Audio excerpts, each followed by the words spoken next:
What's up, everyone? Welcome back to the channel, and welcome to my WWE Night of Champions predictions. I'm filming this Tuesday morning, the Tuesday after Raw. It's the Tuesday before Night of Champions. And the match card, I'm pretty sure, is now official. So let's do this. I'm not going to get into detail about if I feel like they should have moved Night of Champions relocated. I'm not getting into detail about that. I like to keep things positive on the channel here. If 24/7 wants to get into that, he can do that. I'm just focused on the predictions right now. So let's do this. Let's start with um so there were two matches added on Raw last night. One was canceled. AJ Styles versus Dominic Mysterio was canceled because Dominic is injured, which who knows if he's actually injured or if that's just a work. Probably just a work. But so that match has been canceled, but they added two new matches, one of which is Sami Zayn versus Karrion Kross. The build to this match has been like I am so happy they're finally actually using Karrion Kross somewhat. I wish they would use him more, but at least he's been on TV doing something better than not using him at all. Um, and I could make an argument here for both sides. I really could. Like Sammy, like everyone loves Sammy. What's that notification? Oh, everyone loves Sammy right now, and a lot of people, 24/7 included, feels like Sammy should have won King of the Ring, or at least advanced to the finals of the tournament, and then face Gunther for the world title at SummerSlam and finally get his world title match. Because 24/7 feels like this was one of his last times that he's going to get a world title opportunity. I disagree. I think he will get other world title shots at some point, but I understand. I get it. However, on the other side, you've got Karrion Kross, who everyone loves. The crowd cheers for. He's like one of the top selling merch sellers, the top selling merch sellers. He is like the top of at merch sales or near the top.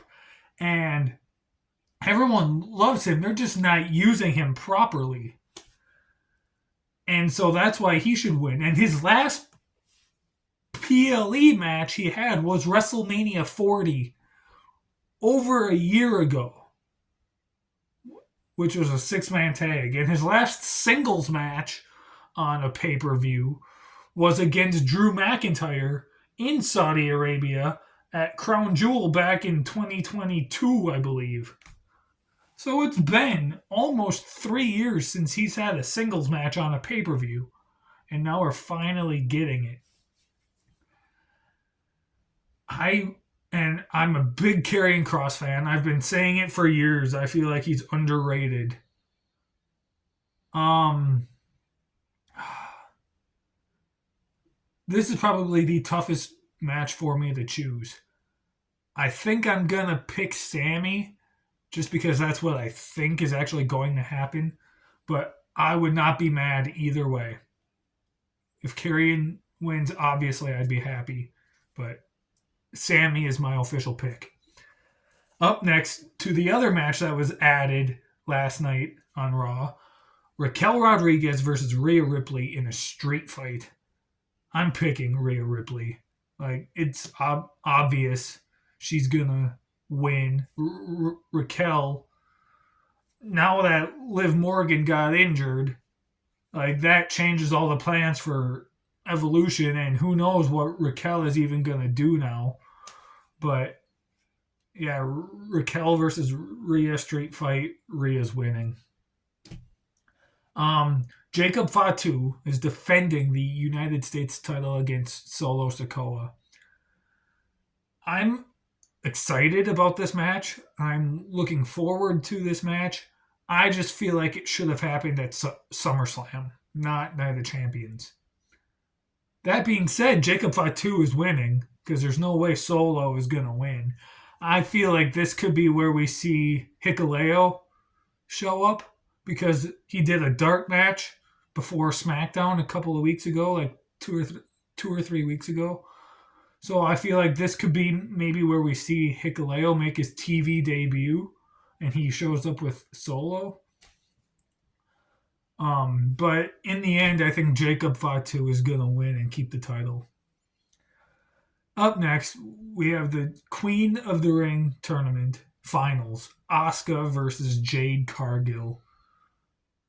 I think this could be a really awesome match, really fun match. I am going to pick Asuka to win because Asuka versus Io Sky really has my interest. And I think that's the way they should go for SummerSlam. And even if Asuka would lose and Jade Cargill would win, I still think there's a way they could get to Asuka versus Io at SummerSlam. I don't see that happening, but I do think it's possible. But I'm going to say Asuka beats Jade Cargill and Asuka goes on to SummerSlam to face Io Sky. That's my pick. Now we have the King of the Ring tournament finals where we have Randy Orton for the second year in a row is in the King of the Ring tournament finals against Cody Rhodes. This match. So here's the thing. It's going to be a great match. And the story there, just the history them two have together is just so awesome. I wanted to see this match months ago, like when Cody was still WWE champion. I wanted it to be for the title. Don't get me wrong, I'm glad the match is happening. But I feel like it didn't need to happen. 24/7 and I were talking about this a couple weeks ago, and he made a good argument in that Cody Rhodes pinned John Cena at Money in the Bank, which means Cody should be able to just Cody is guaranteed a rematch anyway for losing the WWE title. Every time you lose a title, you're almost guaranteed a rematch, typically. Cody hasn't gotten his rematch yet, so why does he have to win King of the Ring to get his rematch? That's where I'm confused here. Again, I think it's going to be a great, awesome match. The story is going to be great. The history, the chemistry them two have together with the legacy and everything. It's going to be awesome. It just doesn't need to happen. Therefore, Cody is my pick. If you couldn't tell already, Cody is my pick to win. I think it's going to be an awesome match as well. As I stated, but it doesn't need to happen.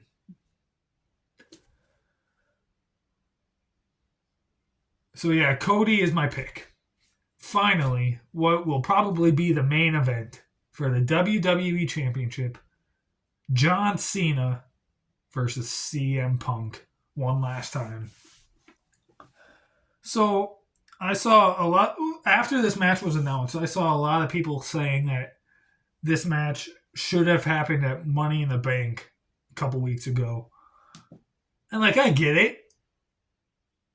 I totally understand why you think that. However, Night of the Champions also makes sense because the last time John Cena and CM Punk had a one-on-one match against each other on a pay-per-view was Night of Champions 2012. So the whole Night of the Champions thing, it makes sense. John Cena is probably gonna win this match. I would love CM Punk to win because I just want CM Punk to be champion again. But I don't see that happening. I see John Cena winning and then going on, as I stated earlier, going on to face Cody Rhodes at SummerSlam. I read some sort of like fantasy booking where it could be CM. This guy was a fantasy booking. It was like on Facebook or Instagram. I forget where I saw it, but he said that he would like CM Punk to win the WWE title, and then at SummerSlam have a triple threat match between CM Punk, John Cena, and Cody Rhodes. And I'm like, I don't hate that. It's probably not going to happen, but I don't hate it. I think that could be a cool idea. But I think John Cena is actually going to pull out the victory here and keep his title. But this, I don't think it's going to be as good as their Money in the Bank match or some of their other matches they've had in the past. One, because they're older now. John Cena isn't in his prime anymore. CM Punk, though he can still have pretty good matches, he can only, I feel like, have those pretty good matches if he's working with someone that can work. Maybe a hot take, but that's how I feel about Punk now. So I don't. It's going to be good for nostalgia purposes. It's not going to be good, I don't think, as a match. And I could be wrong, and I hope I am wrong. That's just my opinion. But yeah, that is it. That is my predictions for Night of Champions this year. Stay tuned next week. I will be posting my review of Night of Champions. I'm not sure exactly what day, but it'll be sometime next week. All right? Thank you so much for watching. Stay tuned for so much more. See you guys next time.